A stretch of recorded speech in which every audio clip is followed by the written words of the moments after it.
नमस्कार दोस्तों, मेरा नाम रोहित कुमार। मैं आज आप लोगों के साथ एक धमाकेदार ट्रिक के साथ जो है कि आ रहा हूं। आज मैं आपको बताऊंगा कि हिंदी में रामधारी सिंह दिनकर जी के बारे में बताऊंगा। रामधारी सिंह दिनकर जी के नाम में ही उनकी रचनाओं के नाम छिपे हुए हैं और आप लोग सोचेंगे कि उनके नाम में ही मैं सारे उनकी रचनाएं जो भी महत्वपूर्ण हैं सभी उनके नाम से ही मैं बाहर निकलने की कोशिश कर रहा हूं। देखिए धमाकेदार ट्रिक। और अगर आप लोगों को मेरा वीडियो अच्छा लगेगा तो आप लोग लाइक शेयर सब्सक्राइब करिएगा और मेरा उत्साहवर्धन करिएगा ताकि मैं इससे भी अच्छा वीडियो आप लोगों को भविष्य में ला करके और कुछ सिखाने का प्रयास करूं। तो आज मैं बताने जा रहा हूं रामधारी सिंह दिनकर। रामधारी सिंह दिनकर जी एक लेखक भी हैं और एक कवि भी हैं, एक निबंधकार भी हैं। तो ये लेखक भी हैं, कवि भी हैं, निबंधकार भी हैं और स्पेशली मुख्य रूप से ये वीर रस की कविता करते थे। तो वीर रस हिंदी साहित्य में वीर रस में इनकी प्रमुख भूमिका रही है। तो वीर रस की बहुत ही फेमस कवि हुए हैं। अब थोड़ा इनका जीवन परिचय हम लोग जान लेते हैं, उसके बाद इनके नाम में आते हैं। जीवन परिचय आप लोग थोड़ा धैर्य धारण करके देखिए, वीडियो को जरूर देखिए और लाइक करिए, शेयर करिए, सब्सक्राइब करिए ताकि अन्य लोग भी इसका लाभ उठा सकें। तो अब इनके जन्म की बात करते हैं तो इनका जन्म कब हुआ? तो इनका जन्म हुआ है 23 सितंबर 1908 को। 23 सितंबर 1908 को। 23 सितंबर 1908 को इनका जन्म हुआ और ये 24 अप्रैल 1974 24 अप्रैल 1974 को बेचारे एक्सपायर कर गए।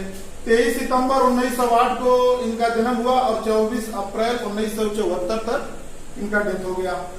अब जन्म इनका हो गया, अब इनका जो है कि मृत्यु भी हो गया।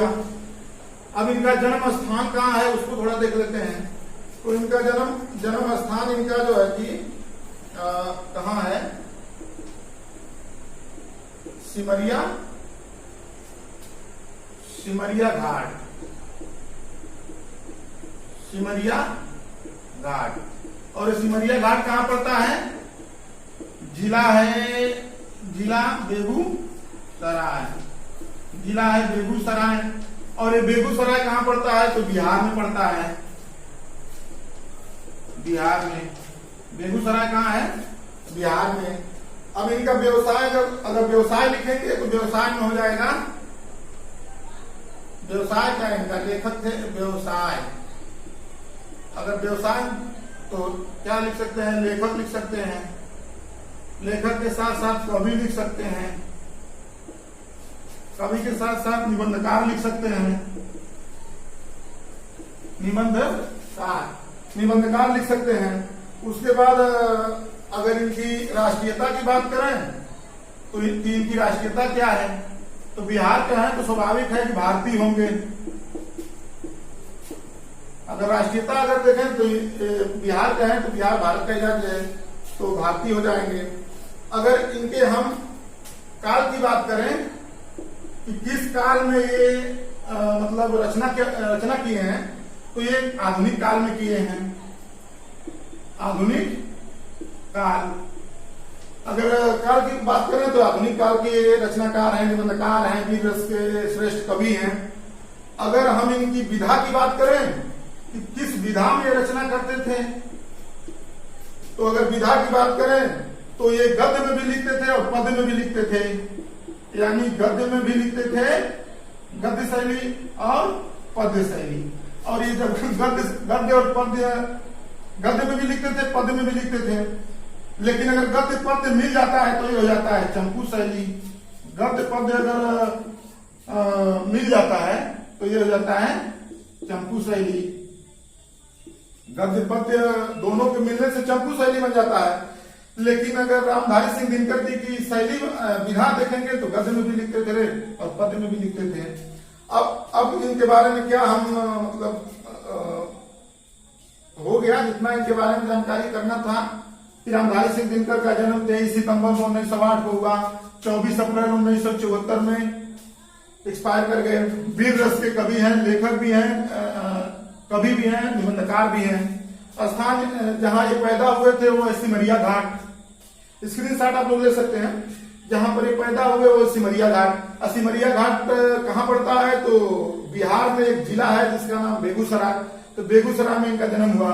इनका व्यवसाय की बात करें तो भाई लेखक हैं, निबंधकार हैं, कवि हैं। तो यही लेखक और कवि और निबंधकार, यही इनका व्यवसाय में लिख सकते हैं। राष्ट्रीयता बिहार के रहने वाले हैं, बेगूसराय का जन्म हुआ तो राष्ट्रीयता भारतीय हो जाएंगे। काल की बात करें तो आधुनिक काल के कवि हैं। विधा की बात करें तो गद्य में भी लिखे हैं, पद्य में भी लिखे हैं। और गद्य और पद्य दोनों को मिला करके अगर कोई रचना की जाती है तो उसको चंपू शैली कहते हैं। चलिए अब हम आप लोगों को सिखा रहे हैं वो ट्रिक, वो जादुई ट्रिक आप लोगों को दिखा रहे हैं।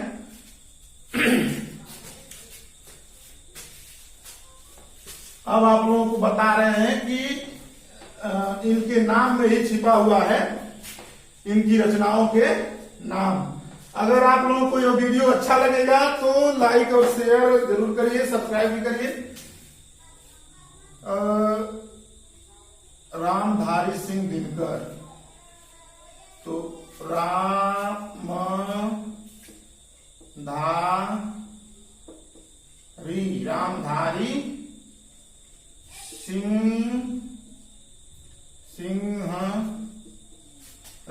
सिंह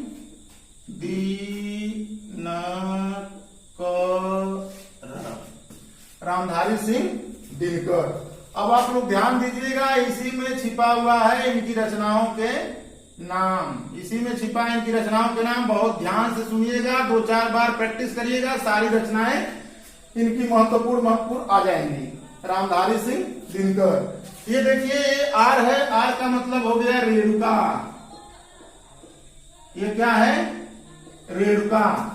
रेणुका जो है इनकी रचना है। रामधारी सिंह दिनकर की फेमस रचना है रेणुका। ये है, ए से हो गया आत्मा की। ये कौन सी रचना है? आत्मा की आंखें। कौन सी रचना है? आत्मा की आंखें। आत्मा की आंखें। ध्यान से देखते जाइएगा कैसे मैं सेट कर रहा हूं। आत्मा की आंखें। उसके बाद ये देखिए सबसे फेमस रचना है, इसका नाम है कुरुक्षेत्र। क्या नाम है? कुरुक्षेत्र। ये कुरुक्षेत्र इनकी बहुत ही फेमस रचना है। और जो यन वाला है ये है नीम के पत्ते। ये कौन सी रचना है? नीम के पत्ते। ध्यान से सुनते जाइएगा, नीम के पत्ते। और ये जो आई वाली है, ये आई वाली जो रचना है वो है इतिहास के आंसू। ये कौन सी रचना है? इतिहास के आंसू। ध्यान से सुनिएगा, इतिहास के आंसू। ये सब रामधारी सिंह दिनकर जी की रचना है। ध्यान से सुनिएगा। इतिहास के आंसू हो गया। और ये जो रचना है डी से, ये है धूप और छां। ये कौन सी रचना है? धूप और छां। धूप और छां। इसके बाद ये जो रचना है इसका नाम है हारे को हरिनाम। क्या नाम है? हारे को हरि नाम। हारे को हरिनाम।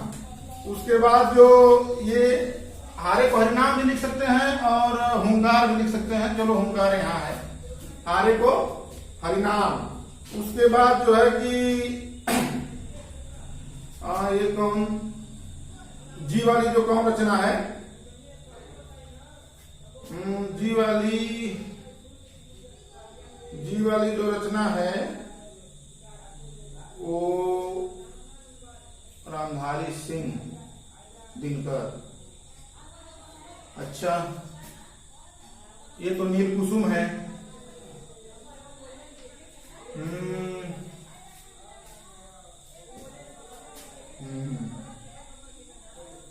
अच्छा, ये जी वाली रचना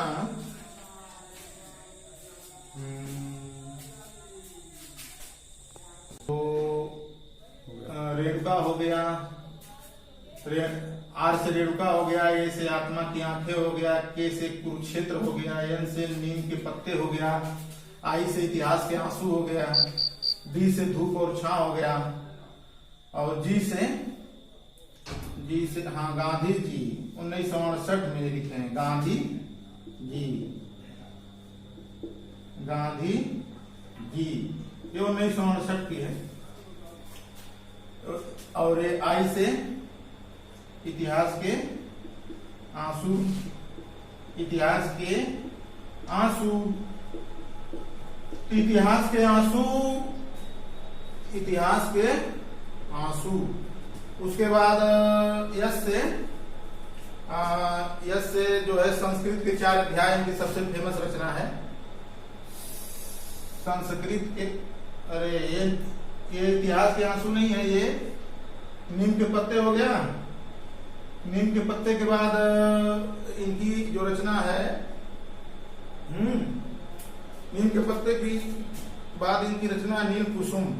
हाँ, तो नील कुसुम,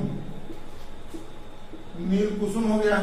आई से इतिहास के आंसू हो गया, इतिहास के आंसू हो गया। अब बार बार आई आ गया, तो अब इतिहास के आंसू कई बार नहीं लिखेंगे, अब इतिहास के आंसू कई बार नहीं लिखेंगे। लेकिन अब ये एक तो रेणुका हो गया, ये रसवंती है, ये कौन है? रसवंती है, ये रसवंती उनकी रचना हो गई। और ये जो है अर्धनारीश्वर है,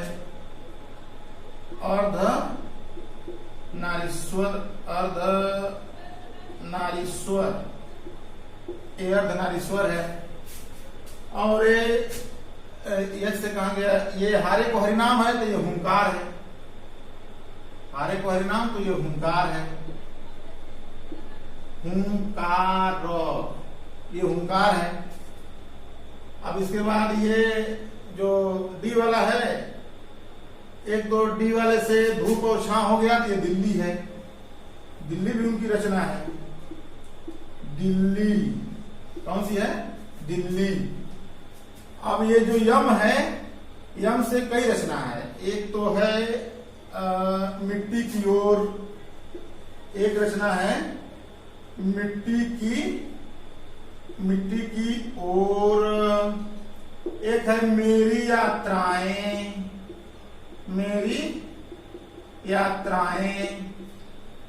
मिट्टी की ओर हो गया, मेरी यात्राएं हो गया। एक और है मृत्यु तिलक, यम से एक और है मृत्यु तिलक, यम से 3 हो गया, मिट्टी की ओर, मेरी यात्राएं, मृत्यु तिलक। एक और इनकी रचना है यम से मिर्च का मजा,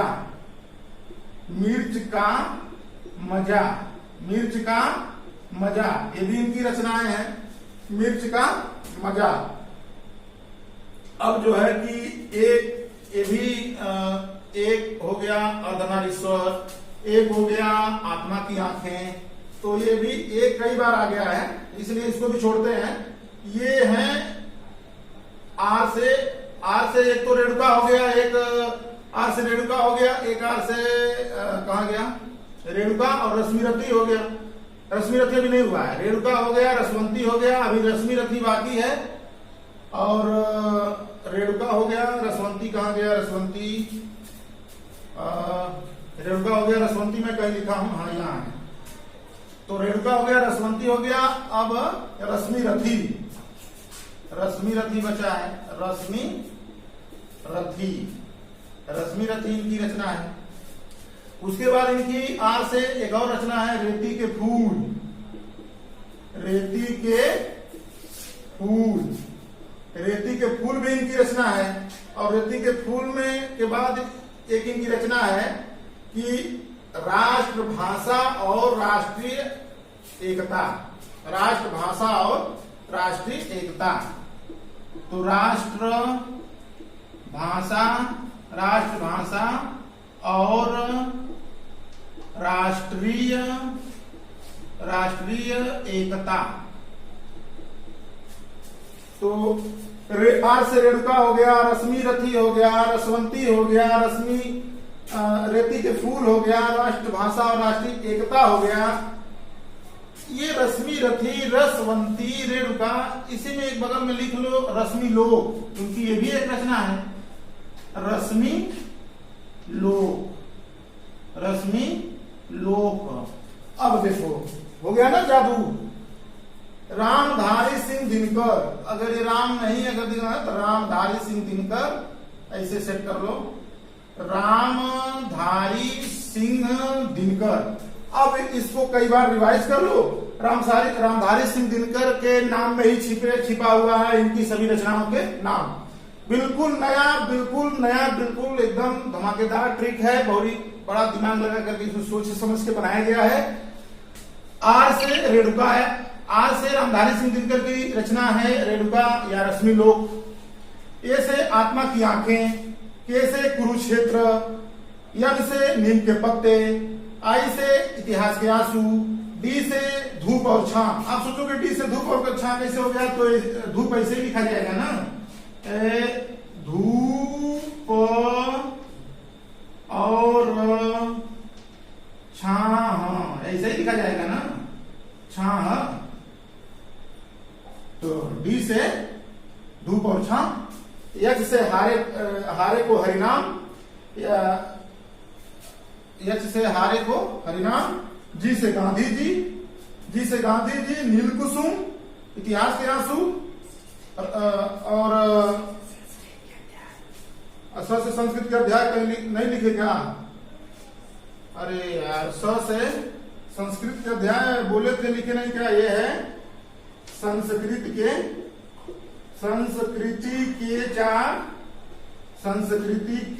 4 अध्याय, संस्कृत के 4 अध्याय।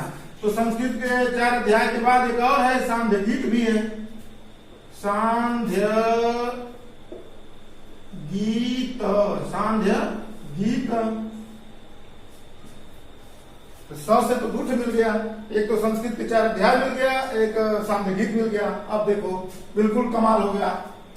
आर से रेणुका या रश्मि लोक, ए से आत्मा की आंखें, के से कुरुक्षेत्र, यन से नीम के पत्ते, आई से इतिहास के आंसू, डी से धूप और छां, यस से हारे को हरिनाम, जी से गांधी जी, यन से नील कुसुम, आई से इतिहास के आंसू, यस से संस्कृत के 4 अध्याय या सांध्य गीत। उसके बाद आई कई बार हो गया तो छोड़ दो। उसके बाद आर से हो गया रसवंती, ए से हो गया अर्धनारीश्वर, ए से हो गया अर्धनारीश्वर, यस से हो गया हुंकार, डी से हो गया दिल्ली, यम से हो गया मिट्टी की ओर, मेरी यात्राएं, मृत्यु, तिलक, मिर्च का मजा। उसके बाद आर से रश्मि रथी, रेती के फूल, राष्ट्रभाषा और राष्ट्रीय एकता। कितना मैंने सिखा दिया, कितना किताब का नाम याद करने में कितना कंफ्यूजन हो जाएगा। हम भी पहले याद करते थे लेकिन याद नहीं होता था, तो मैंने सोचा कि कभी कभी का उधर हो जाता है, कभी मिलाने के लिए आ जाता है, आता ही नहीं है। अब जो है कम से कम एक बार के बदले कम से कम मेरी बात मानिए आप लोग, इसी तरह 10 बार लिखिए और 10 बार बार ऐसे करिए।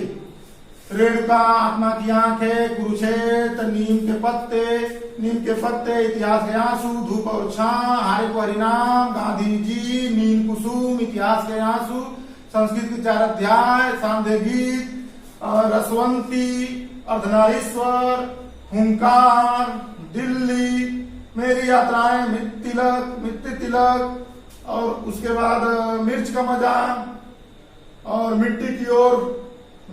इसके बाद रश्मि रथी, रेती के फूल, राष्ट्रभाषा और राष्ट्रीय एकता। फिर फटाफट बोलिए, ये तो रेणुका है या रश्मि लोक है, ये तो आत्मा की आंखें हैं, ये तो कुरुक्षेत्र है, ये नीम के पत्ते है, इतिहास के आंसू है, ये धूप और छां है, ये हारे को हरिनाम है, ये गांधी जी है, नील कुसुम है, इतिहास के आंसू है, ये संस्कृत के 4 अध्याय है, या सांध्य गीत है, या ये रसवंती है, या अर्धनारीश्वर है, ये हुंकार है, ये दिल्ली है, ये मेरी यात्राएं है, मृत्यु तिलक है, और ये रश्मि रथी है, रति के फूल है, राष्ट्रभाषा और राष्ट्रीय एकता है। तो जब 5-6 बार आप पढ़ोगे बोलोगे यार ये तो कमाल का ट्रिक मिल गया। अगर कभी कंफ्यूजन हो जाएगा तो 4 बार आप लोग प्रैक्टिस किए रहेंगे तो ऑप्शन में अगर कभी रहेगा रामधारी सिंह दिनकर, फट से रामधारी सिंह दिनकर लिख लीजिए, फट से रामधारी सिंह ऐसे लिख लीजिए, देख लीजिए, मिला लीजिए कौन कैसे। आप अगर 3-4 बार पढ़े हैं तो माइंड में तुरंत सेट हो जाएगा। तो इसी के साथ मैं आज यह वीडियो समाप्त करता हूं। बहुत बहुत धन्यवाद, और वीडियो को लाइक और शेयर और सब्सक्राइब करिए ताकि मैं इससे भी बढ़िया अगली बार इससे भी बढ़िया लेकर के मैं आऊंगा मुंशी प्रेमचंद जी की जीवनी और प्लस उनकी रचना, जिसमें ट्रिक मेरा रहेगा मुंशी प्रेमचंद जी की बीबी। आप लोग लाइक करिए, शेयर करिए। अगली वीडियो अगर आपको देखना है तो लाइक करिए, शेयर करिए, सब्सक्राइब करिए और बेल आइकन को भी दबाइए ताकि मेरा नेक्स्ट वीडियो आते ही आप लोगों को तुरंत उसका सिग्नल मिल जाए। ठीक है, बहुत बहुत नमस्कार।